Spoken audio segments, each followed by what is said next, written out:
কেউ যদি বলে গোলাম আজমের বাংলায়, এই কথাগুলো আমাদের মনের মধ্যে দাগ কাটে। এটা হয় না যে সংস্কারগুলো খুব জরুরি, এবং এট এ টাইম নির্বাচনটা করেন, জনগণের সরকারটা প্রতিষ্ঠিত করেন। নির্বাচন চাওয়াটা তো কোনো অপরাধ নয়। যে নির্বাচনের জন্য আমরা লড়াই করেছি, সংগ্রাম করেছি, জীবন দিয়েছি। আজকে একটা জিনিস খুব লক্ষণীয়, শাহবাগে নিয়মতান্ত্রিক আন্দোলন হতে পারত, যমুনায় নিয়মতান্ত্রিক আন্দোলন হতে পারত, কিন্তু সেই শাহবাগে যদি আজকে জাতীয় সঙ্গীত গাওয়ার ক্ষেত্রে বাধা আসে, বিএনপিকে কেউ কেউ ভুয়া ভুয়া বলে স্লোগান দিতে চায়, কেউ যদি বলে গোলাম আজমের বাংলায়, এই কথাগুলো আমাদের মনের মধ্যে দাগ কাটে। এটা হয় না।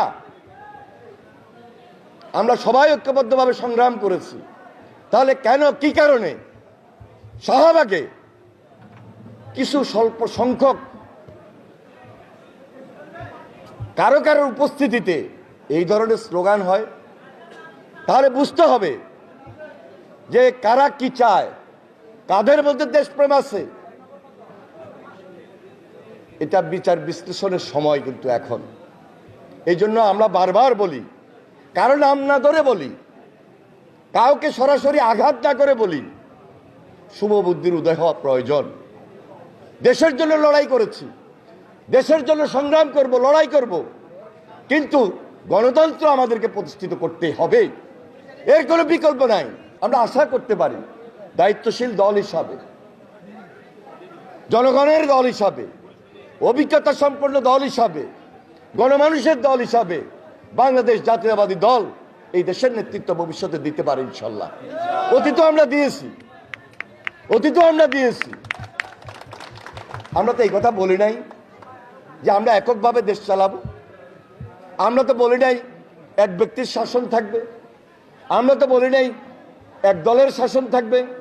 বিএনপির মধ্যে কোনো ফ্যাসিবাদ ছিল না, বিএনপির মধ্যে কোনো একদলীয় শাসন ব্যবস্থা ছিল না, এক ব্যক্তির শাসন ছিল না, স্বৈরাচারী শাসন ছিল না, কর্তৃত্ববাদী শাসন ছিল না। বিএনপি সেই দল, সবাইকে নিয়ে বিএনপি দেশ চালিয়েছে অতীত জিয়া রহমানের নেতৃত্বে, যার কারণে প্রেসিডেন্ট জিয়া জনপ্রিয় রাষ্ট্রপ্রধান ছিলেন, যার কারণে দেশনেত্রী বেগম খালেদা জিয়া আপসী